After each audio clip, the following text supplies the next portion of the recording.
So, welcome back to my channel. My last video, it blew up, to be fair, and honestly, the conversations I've been having since then have been incredible. The feedback, the questions, the calls, it's made one thing very clear, and that is that effectively we need to dive a bit deeper.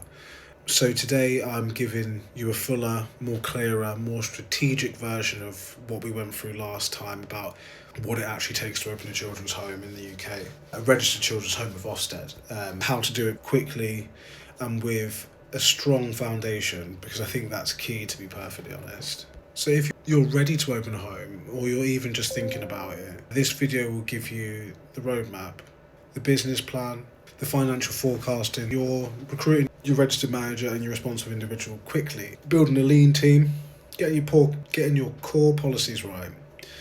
It's a deeper dive so many of you have asked for, so let's just get into it. First, let's talk about the business plan. In the last video I touched on it, but this time we're going to go deeper, because effectively you just need to have a powerful business plan. It's not just a document for Ofsted, it's a document that helps you build clarity, it helps you understand your vision, your values for the home, why you're doing it, what the purpose is, and that's at the anchor of it. Then to add to it, you have to look at your market research, the local need, the financial model that proves your home is viable and scalable. Reason being for this is because Ofsted have recently changed regulations where they're kind of saying that there's an oversaturation of homes in the northeast of the country, or the north of the country effectively, but the need for children's homes is in the south of the country. So the reason people are buying in the north is because north prices are a lot cheaper than the south prices. So I just wanted to make sure that you know about that, because I think they're now starting to look at, when they're registering homes, they're prioritising the homes in the south rather than the north because the need is there. Your business plan is strong, everything else moves faster. You'll get funding better, your approvals will get better, you'll feel more confident, and you'll have a good understanding of what you're talking about when you do talk to local authorities and things of that nature. And it gives you that bit of confidence and momentum. That's what we want. The financial forecasting side of things is really important as well, because you do have to bear in mind that you're thinking 2 years in the future when you're financial forecasting. So ideally, a good financial forecast is two years forecast, which kind of gives you your startup costs, staffing model, your occupancy, how you break even or when your break even point is. And this isn't just perfection, it's just trying to make sure that you have in your mind where you think that point is, and you can kind of coordinate. It's more about clarity than perfection.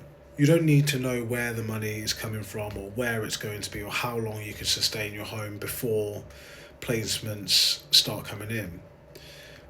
It's when you understand your numbers, you'll walk with confidence. The next part's about finding your registered manager and your RI quickly. I do think it's really important. When you find that registered manager and that RI, it kind of gets the ball rolling, because you need them for so many reasons. And I think this is where a lot of new providers get unstuck, or get stuck effectively. Like, registered manager should ideally have both frontline experience, and they should also have some leadership experience as well, whether that be a deputy manager role or a team leader role, whatever. They need to understand the day-to-day reality of working as a registered manager and having strategic oversight. At an absolute minimum, they must have their level 3 and be working towards their level 5, my view of things. I don't believe that they'll kind of fit persons, because you need to have some of that nature in there. You definitely need to have your level 3. Realistically, stronger leadership background is really important, and it will also help the running of your home as well. In regards to the responsible individual, again, I think that's really important that you have a bit of experience in the role. They should be operating at a higher strategic level. They should understand governance, oversight, compliance, and they should absolutely have their level 5. They'll have good understanding of the social care system based on that alone, and they should really have some experience as a registered manager as well. Role is not just a tick box exercise. It actually shows that you're operating at the right standard. You have that responsible individual to help teach your registered manager, teach the staff, help them understand process better, help them understand the compliance really as well. And it's something that comes from an experience standpoint, RI should be able to teach your staff, should have integrity, and they should have really high leadership skills. If you hire well, your home will succeed. If you hire poorly, everything becomes harder. And if you're struggling to find the right people, reach out, because I have a network of managers that I work with. I'll hopefully be able to connect some people with them if they're in the area and things of that nature. Part we're going to talk about is about recruitment. Again, I get asked a lot of questions around this, like do I recruit staff, all that sort of stuff. We don't want to overhire. We want to start with a lean team, because effectively if you overhire and you have a full staff team, you're just going to be burning through the cash, and by the time it comes to open, you're at a massive loss.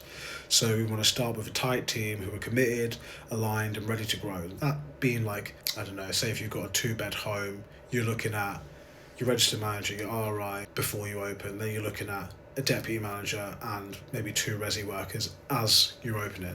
So when you recruit, think of the right staff from the beginning to reduce the risks. You want to build like a nice healthy culture, avoid burnout and burning money before placements start. So you want to create a strong, lean team, which is one of the fastest ways to open successfully. Next, we're going to talk about policies, because effectively you do need to have some core policies ready to go. Your core policy should look like your statement of purpose. That's a real big one, and it's something you can't be rushed. Like, it's not a rushing part. You have to take your time with these. But your policies are the foundation of your home. Before you even think about opening, you need to make sure your safeguarding policies in place, your admissions policies in place, behaviour management policies in place, your medication policies in place, policies, and of course your statement of purpose. I don't just mean having them written, I mean reading them, understanding them, walking through them, so that everyone has a good understanding of them and they can be held accountable to those practices.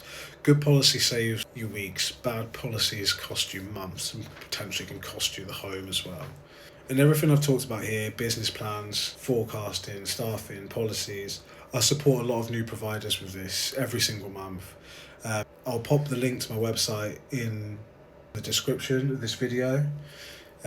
If that's for, if you want more guidance and any resources, there's also a resource on there for a free Reg 44 tool for homes that are just recently opened and they're struggling with the Reg 44s or something of that nature. So have a look at that, download that, it's free, whatever, go for it.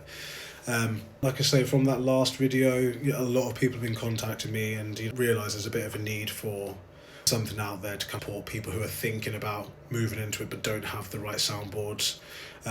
There's many of you reaching out to me from the last video saying the same thing. Rory, I need ongoing support, I need leadership, I need someone who's been through this and can talk the talk and can walk the walk. So basically what I'm offering is, for a new provider who not operational, I'm offering a monthly support system of £250 per month before you open, and then £450 per month once you're open. And what that will get you is a hand in leadership structure, accountability and oversight. Someone outside of the company, because you're in there, you don't always see everything. Also, it's someone who's been successful opening children's homes, been successful being an outstanding manager, currently an RI, so it will help to have an extra pair of hands supporting you in that sector, to be fair.